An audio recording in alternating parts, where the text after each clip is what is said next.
Good morning, attendees. I'm hopping on a few minutes early just as people are getting settled into this session, so I will keep this rolling until our official start time in 5 minutes.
Okay, we're about a minute before start time. I'm going to share my screen.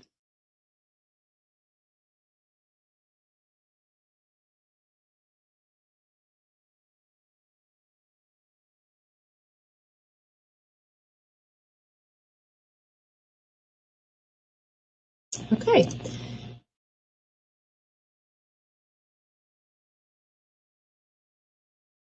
My name is Amy Mason. I'm the principal at Madison County Elementary School here in Gurley, Alabama. I come to you from my office.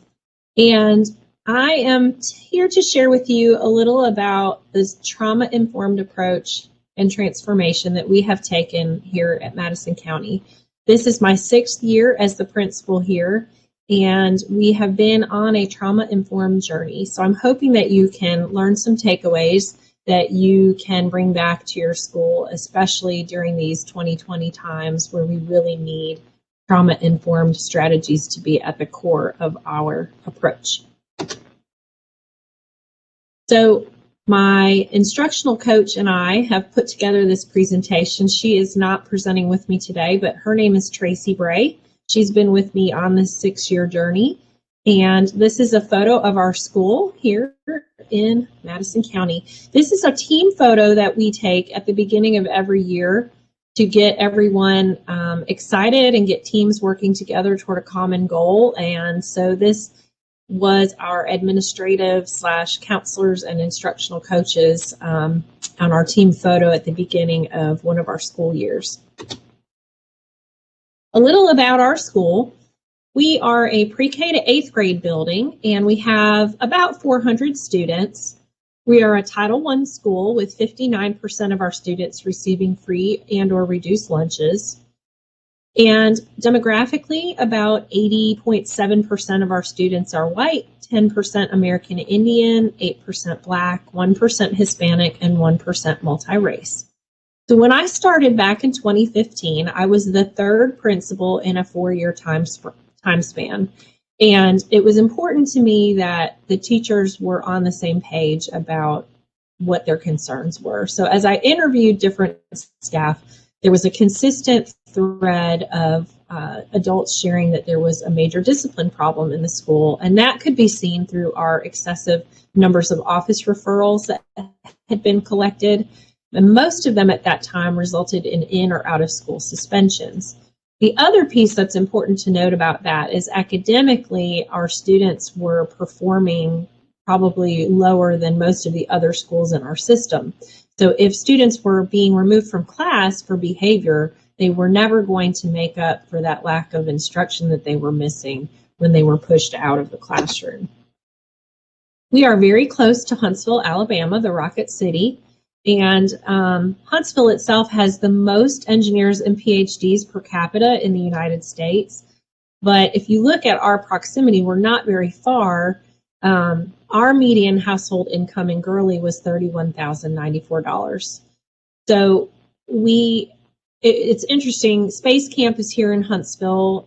Being the Rocket City, there's a lot of bright minds, but our students tend to stay within their community, and many of them had never actually seen the rocket in Huntsville, which is really only about a 20 to 25 minute drive from our school.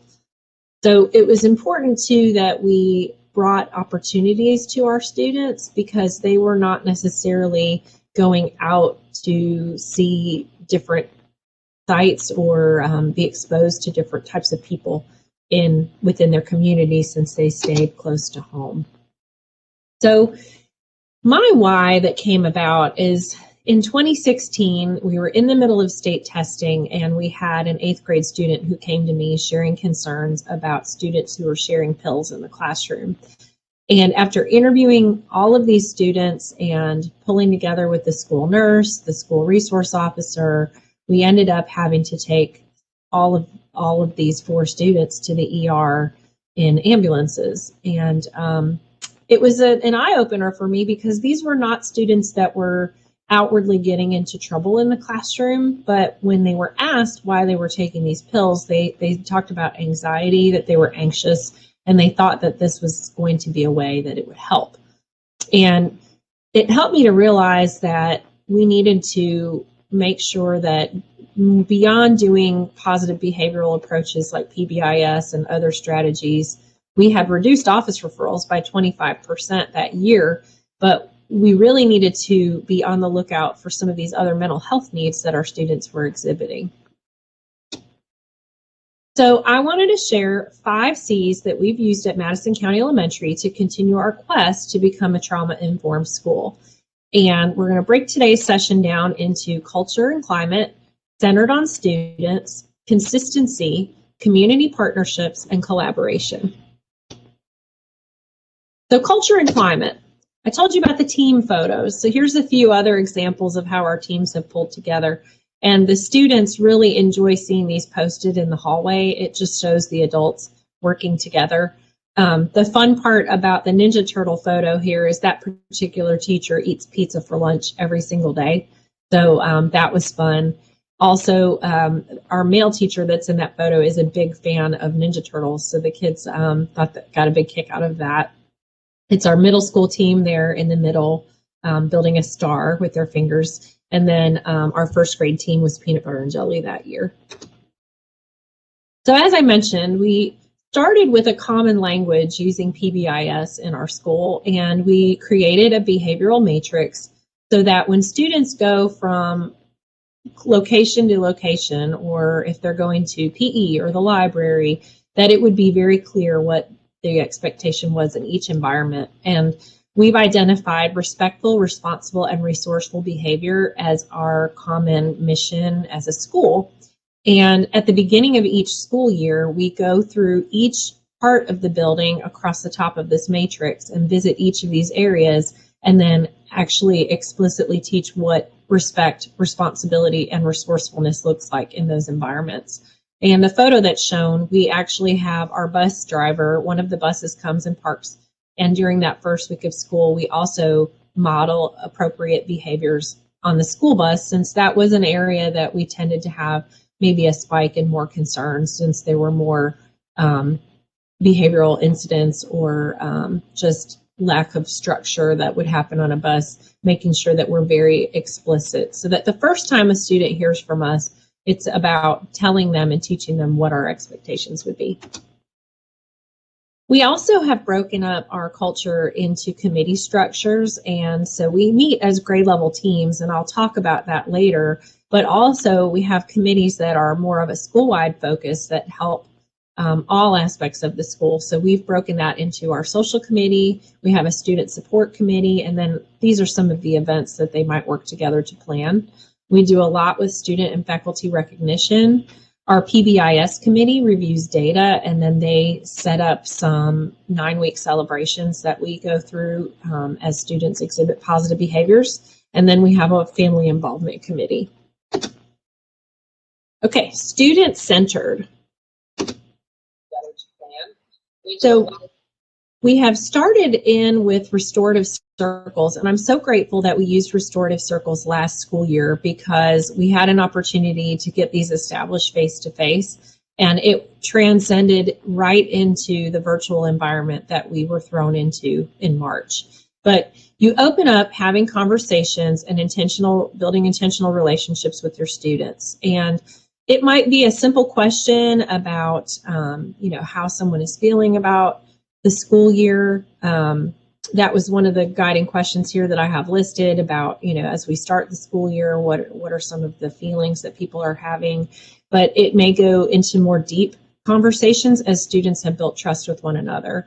And the restorative environment can also be utilized when you have maybe students exhibiting behaviors that are not consistent with your expectations. So you might have a restorative circle to say, hey, I've noticed in the last couple of days that several people are putting their hands on each other and aggravating one another. And we want to call some attention to that and talk about some ways that we can work to build community as a group. So we actually use these restorative circles in an environment when we went virtual, and we're able to do those over Google Meets as well. And it was a great way for us to check in with our students and kind of find out how they were doing.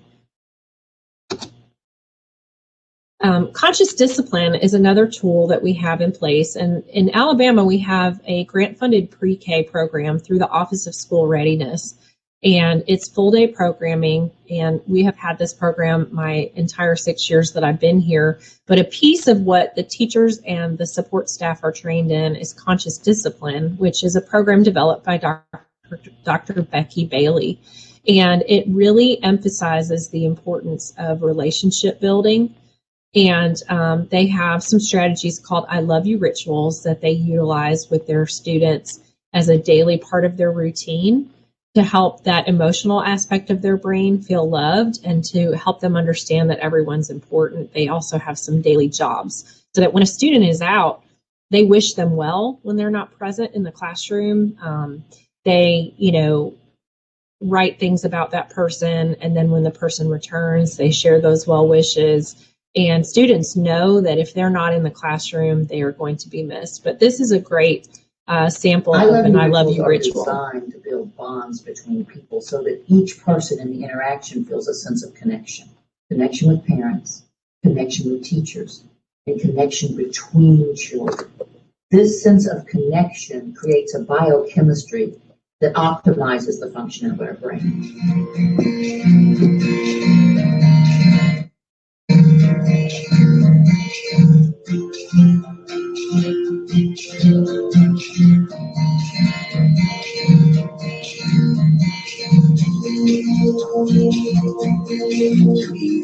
Twinkle, little star, what a wonderful child.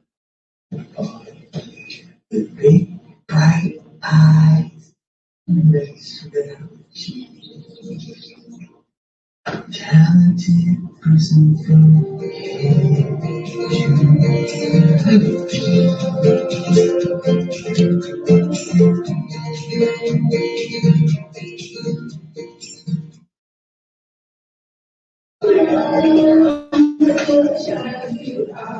with bright eyes and nice brown cheeks, a talented person from Beijing. Twinkle, twinkle, little star, what a wonderful child you are.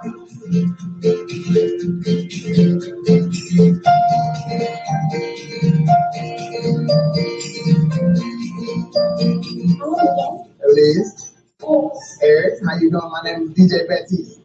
You get on your knees.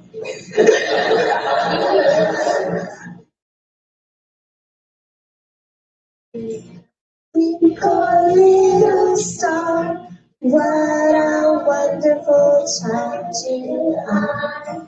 With bright eyes and nice cheeks, talented person and twinkle, little star, what a wonderful child you are.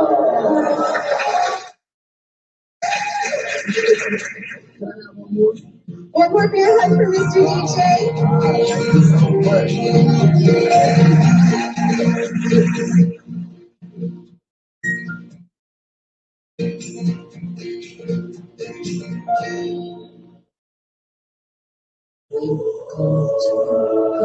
Little star, how I wonder what you are. With bright eyes and rosy cheeks, a talented mother from head to feet. Twinkle, twinkle, little star, how I wonder what you are. I love you.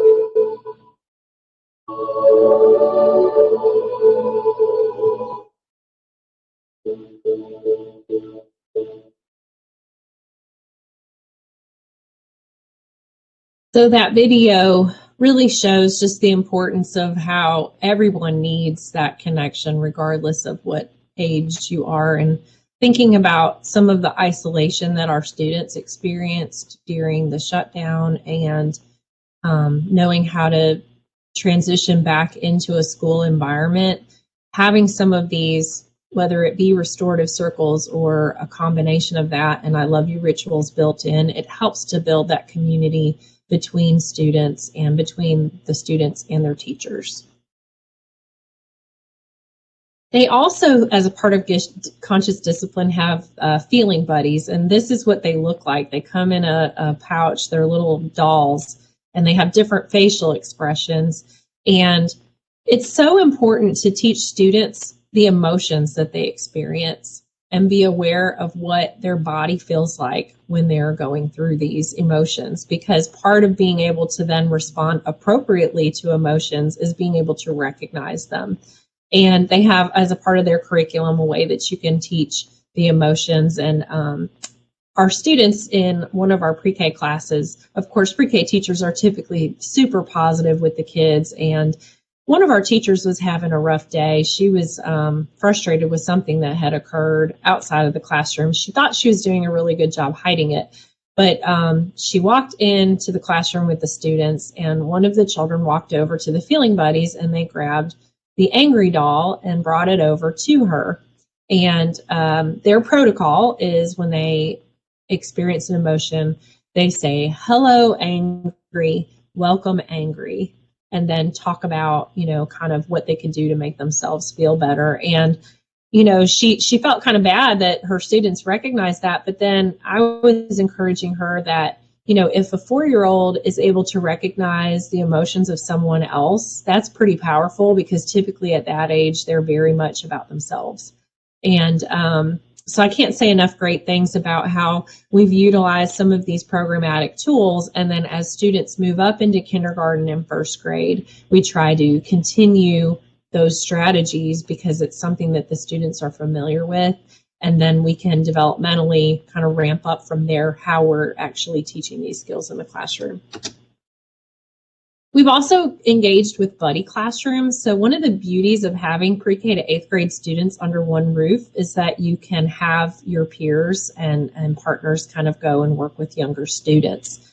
And this was when they had an opportunity to eat lunch together, but also, when I showed the I love you rituals early, we've actually had some of the middle school students go to pre-K and conduct I love you rituals with the students. And you would think that they think they're helping the younger kids, so they really enjoyed that. But actually, they themselves enjoy that connection with the younger students just as much. So if you have opportunities to pair classrooms together, whether it be to do a craft or project or to engage in some sort of restorative setting or to come have lunch, the kids really enjoy that. So our 9-week celebrations for students who have exhibited positive behavior based on our PBIS expectations is we have a grand celebration. And Tiger Pride, we hold weekly a reward time for students who have made good decisions and good choices throughout the week. But then at the end of the 9 weeks, we try to have a larger event. So this was our Cowabunga celebration, which we can dress up like cows on that day, or cowboys and cowgirls. And then we have ice cream sandwiches for them in our courtyard area. It's just a simple celebration, but the kids really look forward to it. We've also done things like assemblies. We have an auditorium that we can use where we've pulled them together for that. We've done a mystery field trip where we've taken them off campus to like an inexpensive park that's nearby where they could have some picnic and playtime with their peers. But the students really enjoy and look forward to those celebrations.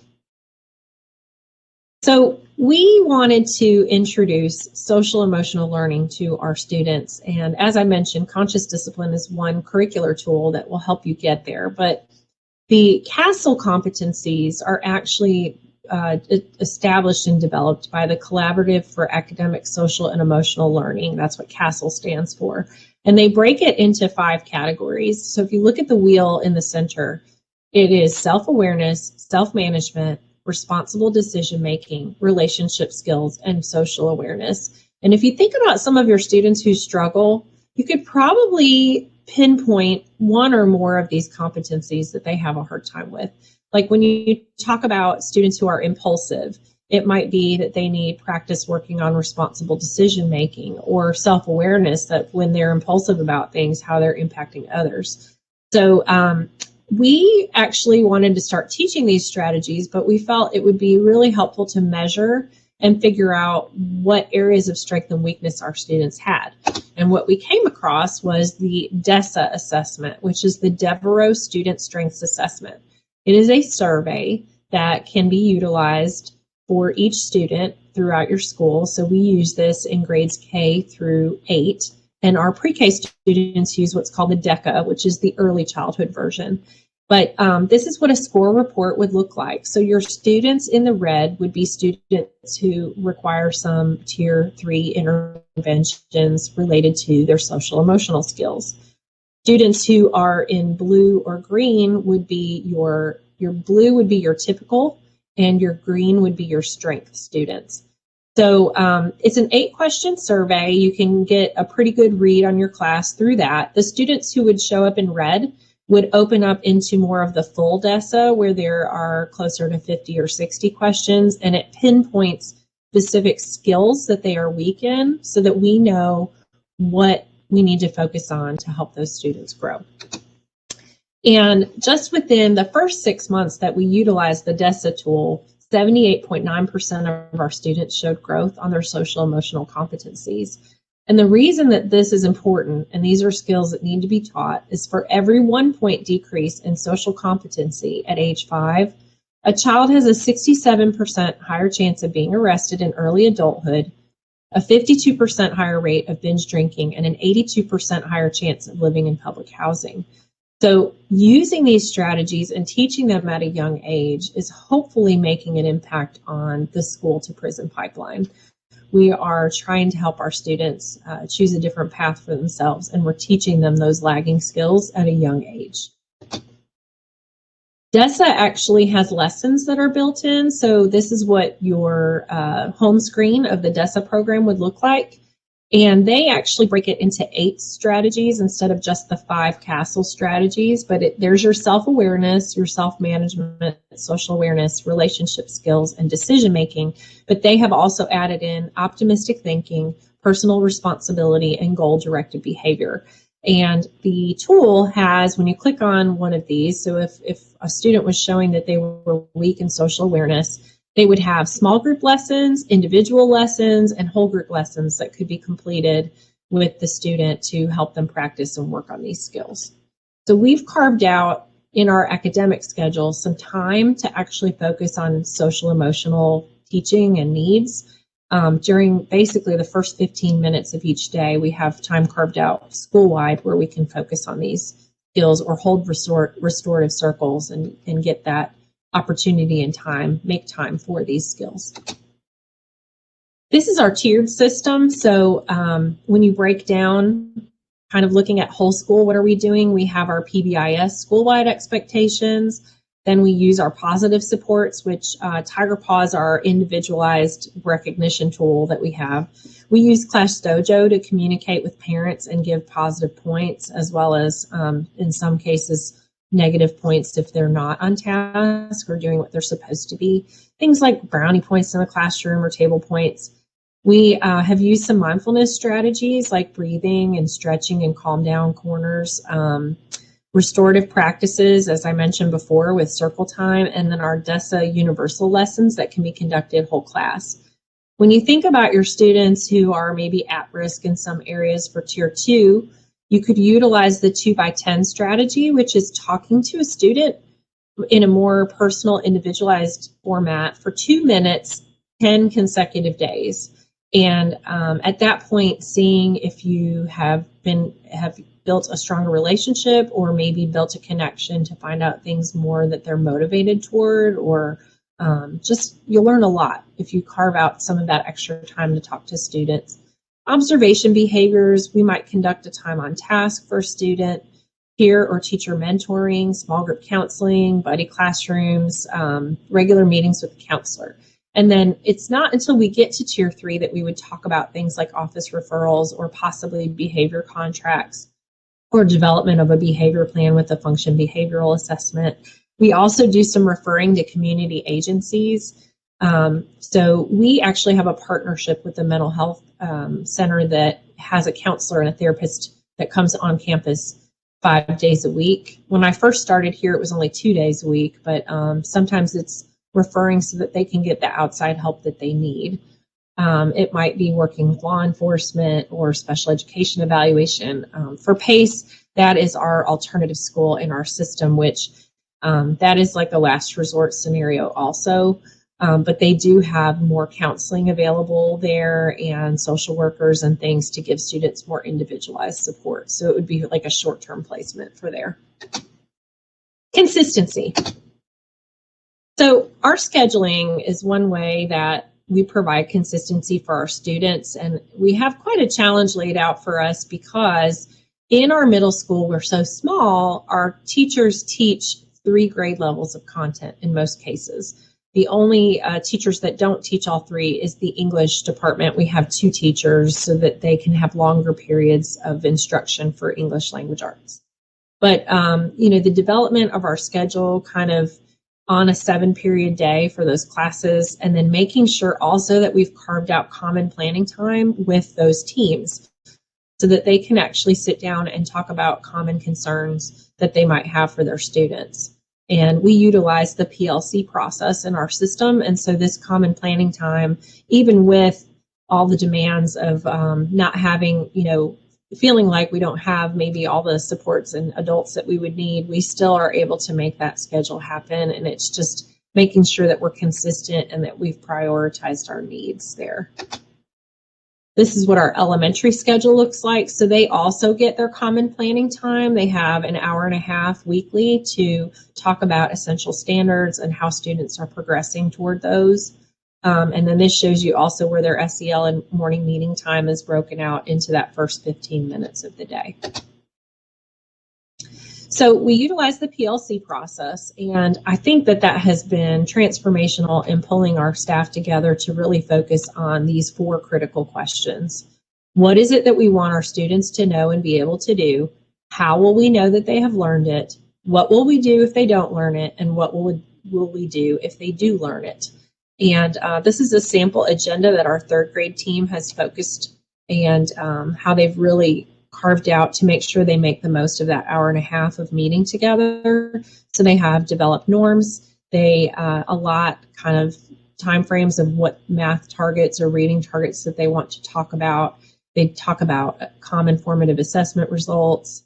And these 4 questions are consistent in guiding those conversations. So if you're thinking about how you might want to structure these meetings with your teams and really getting everyone on the same page, I can't say enough about starting with these critical questions because they can address academic behavior, all of those pieces.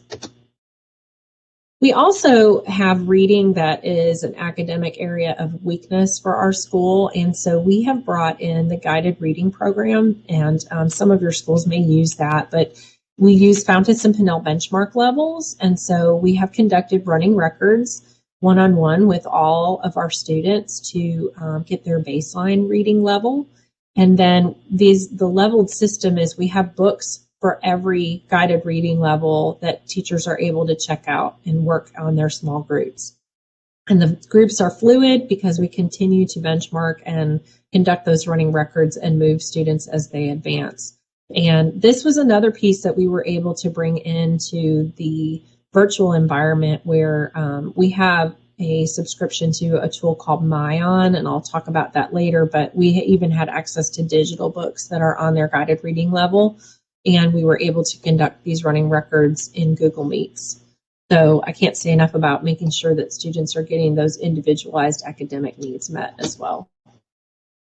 Our district has purchased as an intervention program Fast Forward. If you're not familiar with it, it's a research-based program that helps children to read. And we said with headphones because years ago we had a teacher say to us, well, can't we just put kids on the computer to help them learn how to read? And if only it were that simple. Of course, this is a math teacher who said that. So she didn't really know all of the nuances of teaching reading, but it really actually does have a headphone program where they level and they start in with learning sounds and kind of training their brain and retraining their brain of what to hear and how to produce those sounds. And if students are consistently utilizing the program, they can gain 1 to 2 years of growth just in a 40 to 60 hour of use. It improves their memory and attention. It strengthens their auditory and linguistic processing and develops sequencing skills. So it doesn't work in isolation where just the headphones do the job, though, because teachers have to be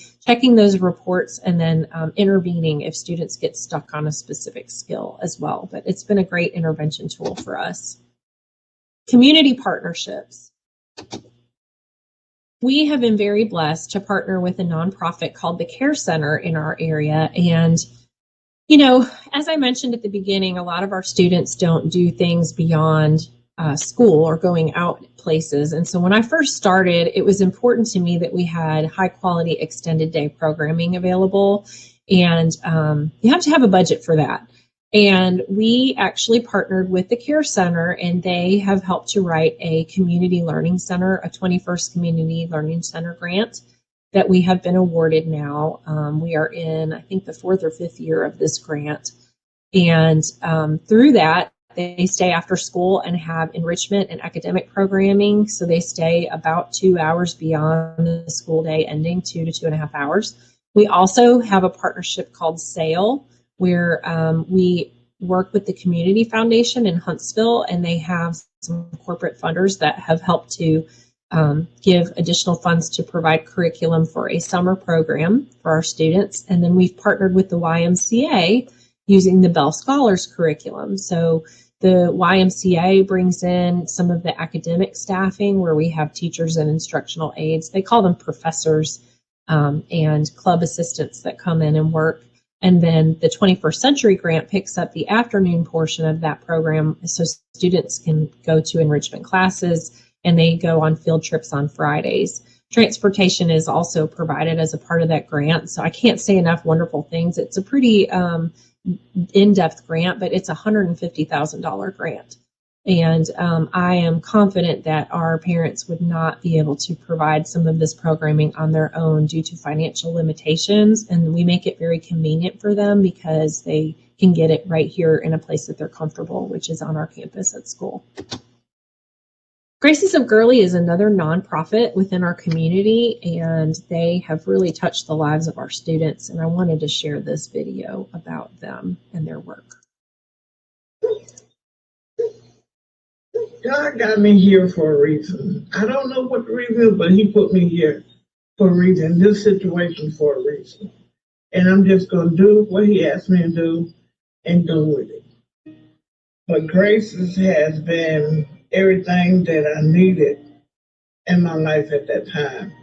And it brought me up to where I am now because of Grace. Is not this the kind of fasting I have chosen, to loose the chains of injustice and untie the cords of the yoke, to set the oppressed free and break every yoke?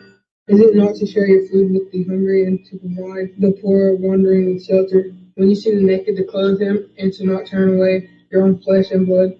Then your light will break forth like the dawn, and your healing will quickly appear. Then your righteousness will go before you, and the glory of the Lord will be your rear guard. Then you will call, and the Lord will answer. You will cry for help. He will say, Here I am.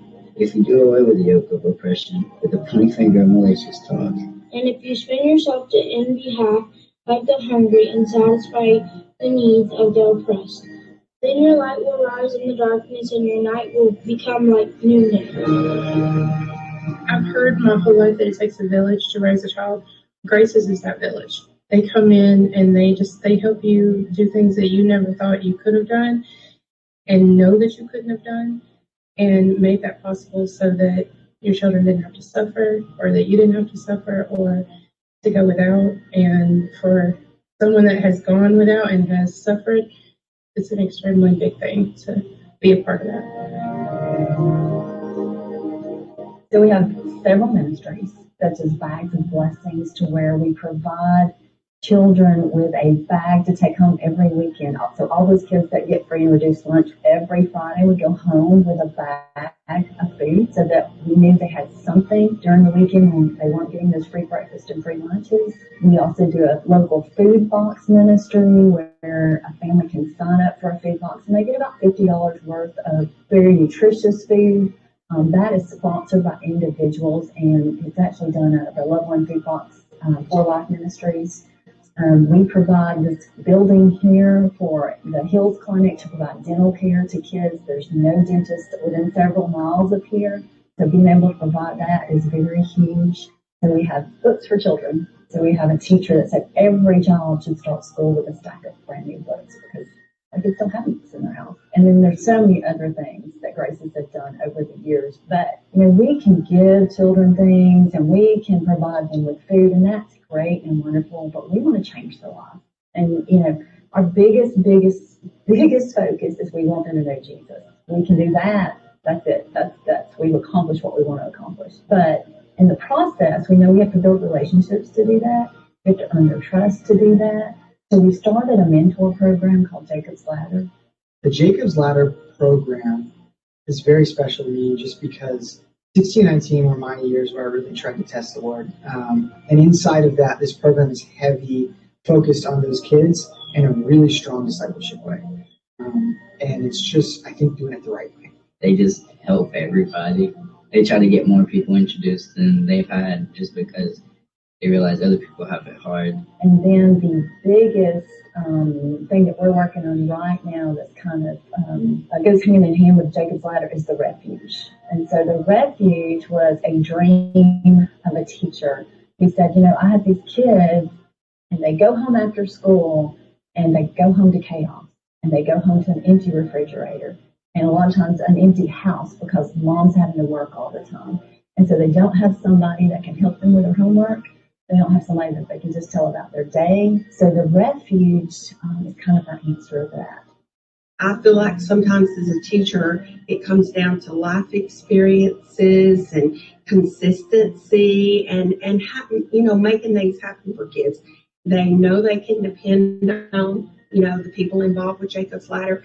And I think trust means everything to them. The honesty, the reciprocal, the give and take. So I feel like Jacob's Ladder provides an opportunity for them to have that. It's great, it's just great. We're getting more people, I'm pretty sure. I think it's authentic. I think, first off, it's God-centered. And I think that the people that are running it, the people that are consistent with it, have so much consistency because of that faith and because of the fellowship in serving. And I think that just brings endurance and it brings longevity. And so I think it will survive. I think it will thrive. And I'm really excited to be part of it. I think that I got put here for a reason, not just to have fun, not just to be here because I want to hang out with my friends, but I think that God put me here because I honestly belong here and they have great people here and just incredible how God works and yeah, I really love it here.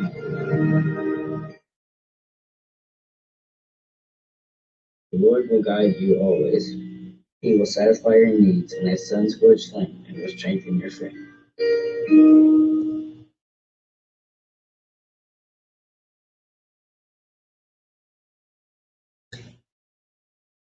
So Graces of Gurley is another nonprofit partner that we are so blessed to have as a part of our school.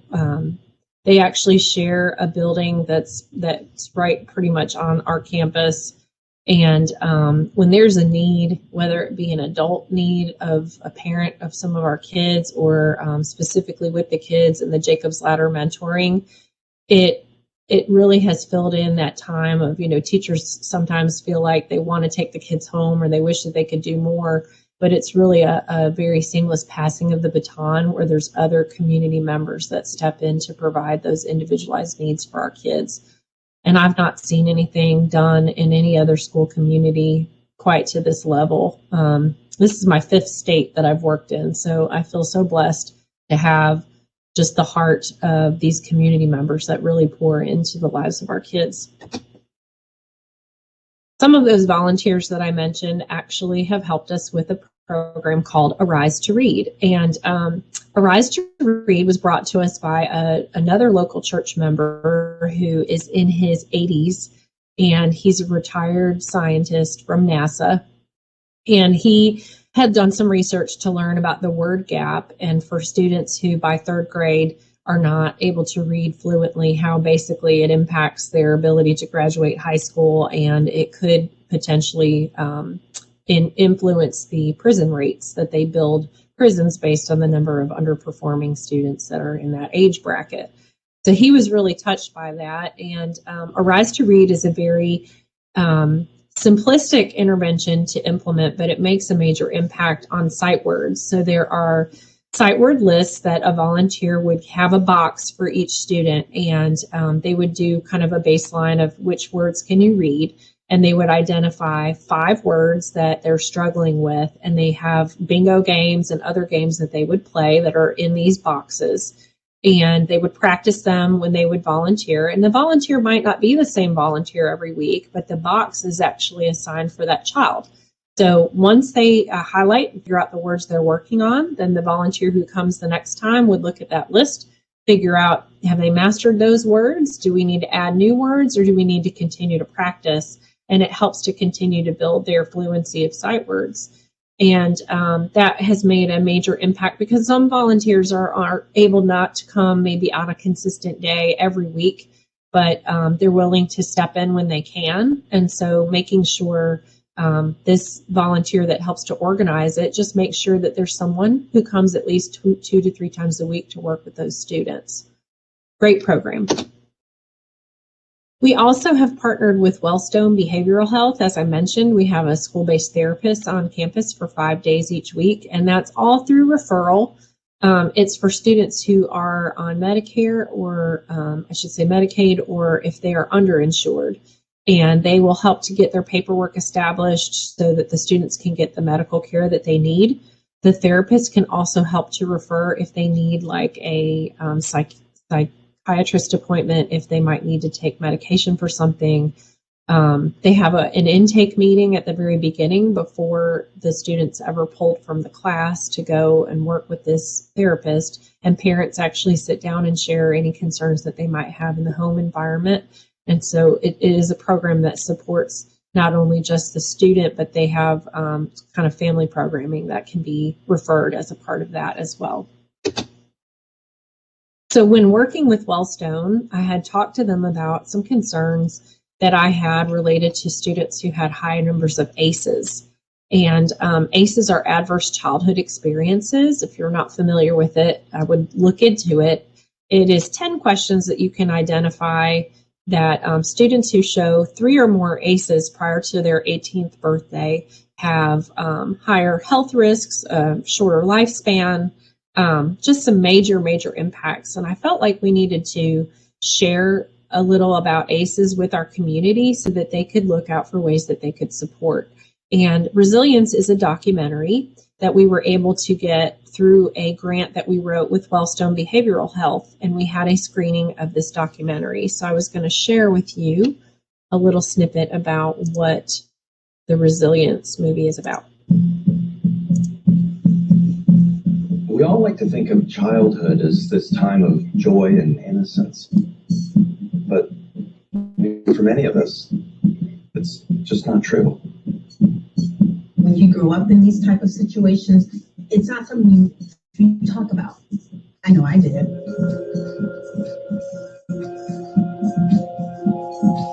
The first thing that we found is that adverse childhood experiences are common.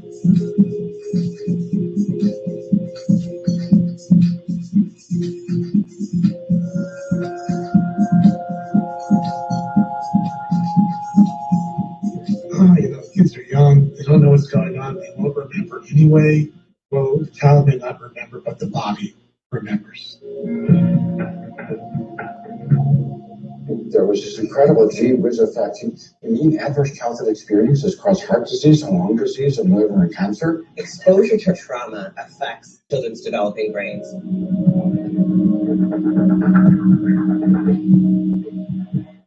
The impact is on your behavior, it's on your heart, it's on your DNA. Like, how do you deal with all that? We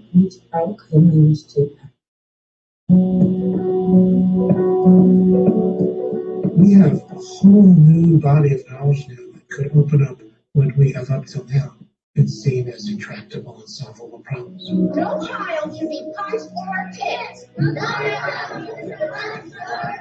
If you can get the science into the hands of the general population, they will invent very wise actions. Do you feel like any of the interventions have been making a difference? They made all the difference in the world.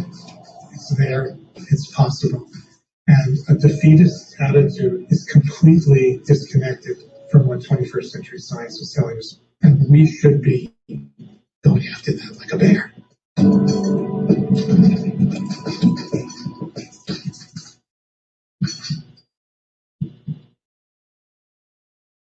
So we had a screening of the Resilience movie back in February to share with community members, and I thought it was interesting.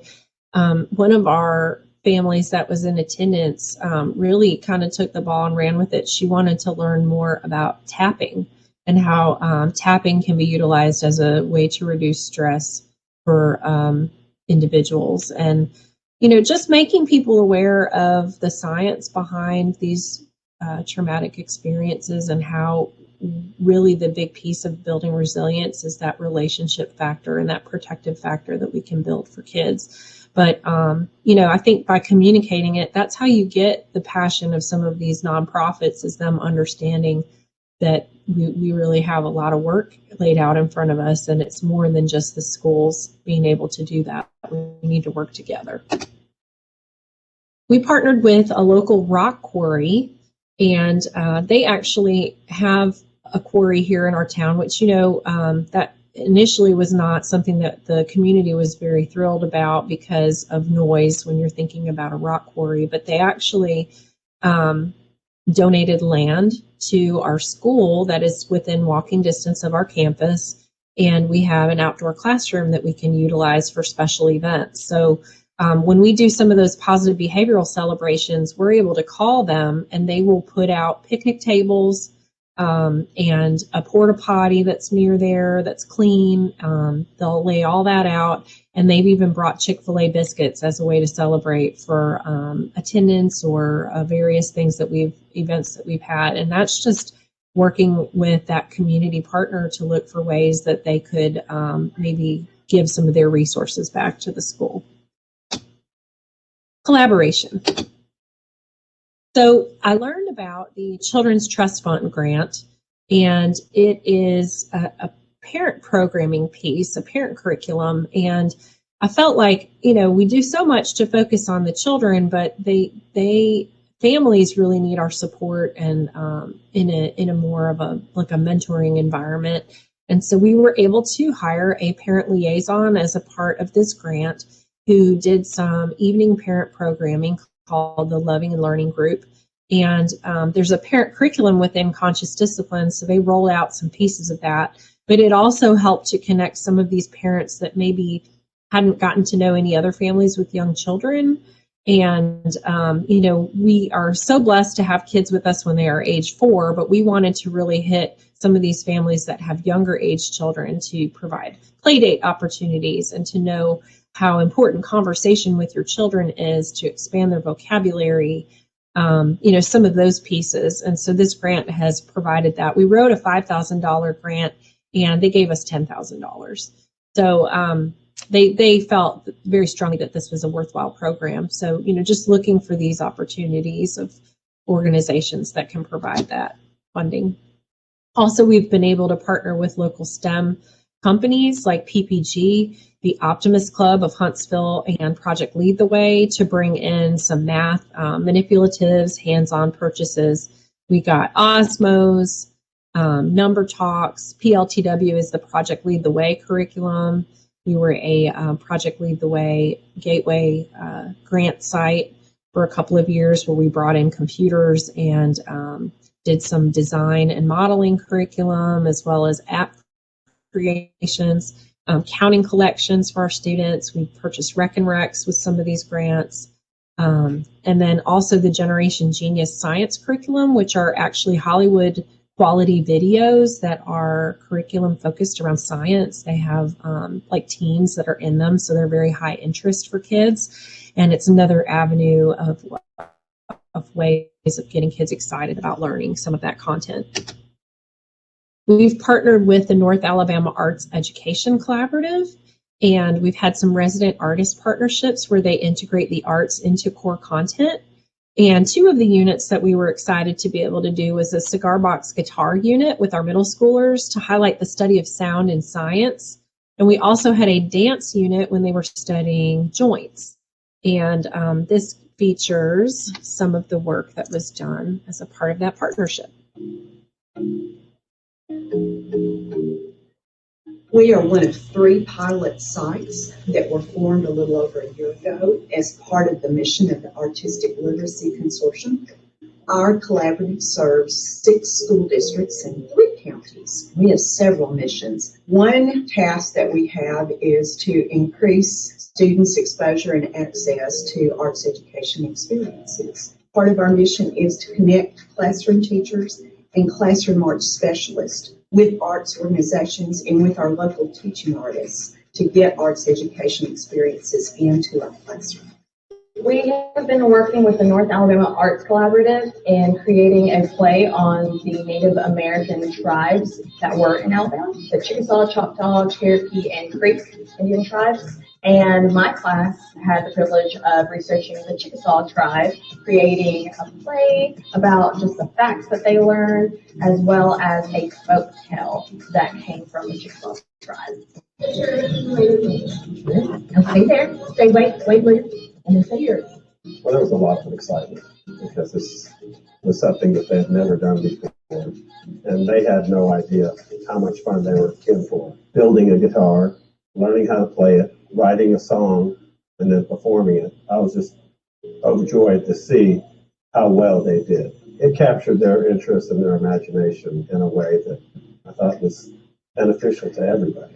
Theater arts can be scary. They think, oh, I've got to get up and make a presentation. But really, it's just telling a story. They do that every day. They share ideas with their friends. They talk. And this just shows them you can take the facts that you learn at school and you can use the theater arts to make them come more alive to you so they can make more sense. My favorite part of the project is to watch the kids get into the project and learn new things and see that light go off as they're learning. Arts integration has made a big difference in my classroom. My students have been more engaged with researching their topics. They have been excited about going onto the stage and presenting what they know in front of their friends and families. Brought some of my kids out of their shells. They used to be really, really quiet, and now they want to perform and they want me to see what they are capable of. It's made a big difference. If we can give our students the experiences they may not get at home, then we are definitely enlightening their world and enlightening their future.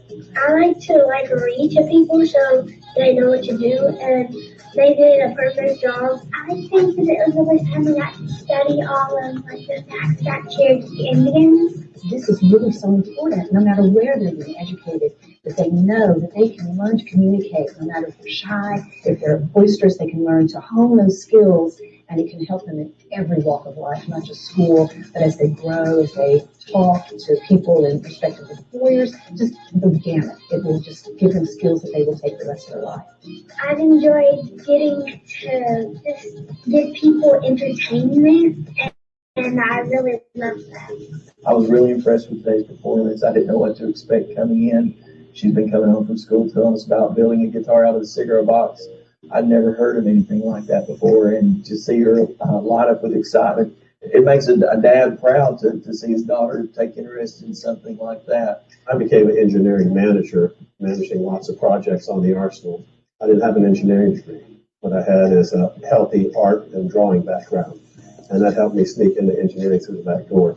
And the students can do the same thing, and then see how art and regular curriculums can be intertwined to give them, an advantage, not just knowing the technical aspects of things, but understanding the creativity behind it. Students are already asking about next year. Students in the younger grades are asking, when do we get to do that? And so I can't say enough about how wonderful it has been to partner with the North Alabama Education Arts Collaborative and really work with the artists and local artists. And I want to go out and visit their places of business and things that they do to include myself and even my family in some of those experiences as well. At any time that we can introduce art into the curriculum, I think the students win. I would say definitely do it. Try it. I love it. I want to do it again. Before a child learns to walk, he or she dances. Before a child learns to write, he or she draws. Before a child learns to speak, he or she sings. Arts education is integral to child development and should be part of every child's well-rounded education.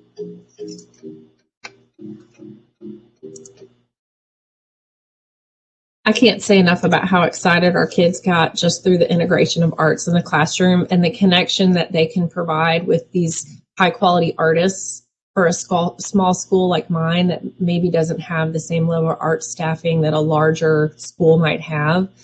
What a great opportunity to bring these experiences into their world. And all of those middle school age kids were our students that had those smiles on their faces.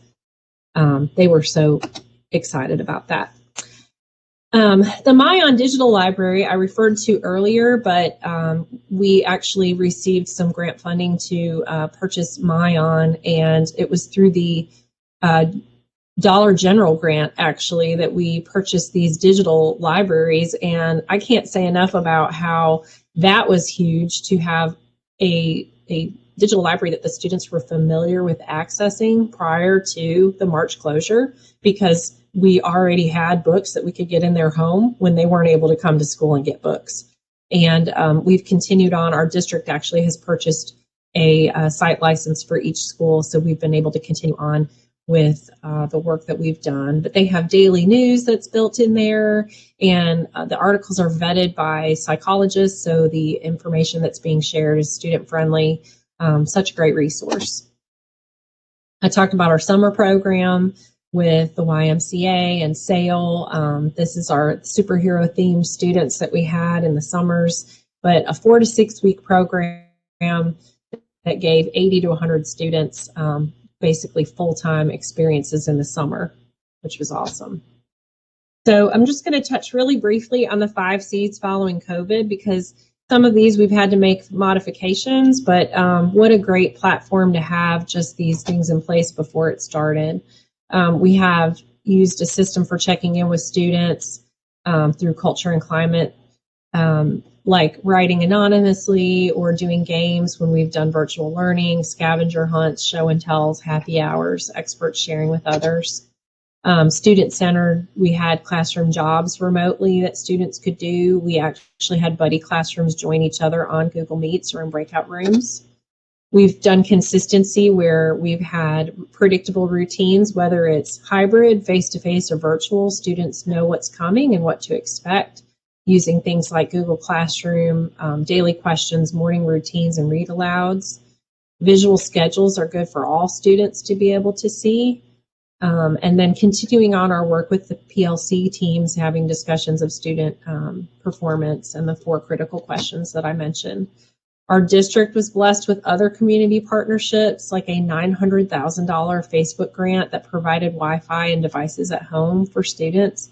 Facebook has a large site that they have built here within our county, so they were looking for that way to get involved with our system. Collaboration with community agencies, that partnership that had already been in place with the YMCA, they set up rural food distribution sites. We have a community that lives up on a mountain, and they actually brought their van with meals to give out to families. Also, Graces of Gurley took over summer feeding when our school system stopped submitting meals out of the cafeteria.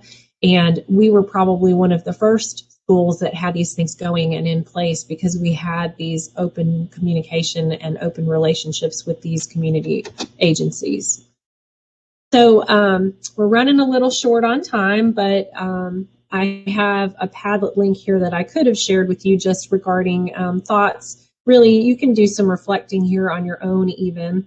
But just thinking about the 5 Cs, and I'll show them here for you again, but culture, climate, student-centered, consistency, community partners, and collaboration. Maybe to set some goals for yourself of one of those areas that you'd like to continue and further exposure for your students and your school. Feel free to reach out to me. This is my work email address. Also, you can follow me on Twitter at @AMasonPrincipal. And also, our school does a great job of telling our story on social media. So if you go to @Madison County Elementary School on Facebook, we typically feature some of those celebrations that I shared, special upcoming events, spirit days, things like that. So if you're looking for some ideas of things that you could roll in for your school, you are welcome to share. But I'd love to hear from you if there's any way that I can support the work that you're doing in your school. And I hope that you enjoyed and took something away for a C that you can try with your own students. So thank you so much for joining me today.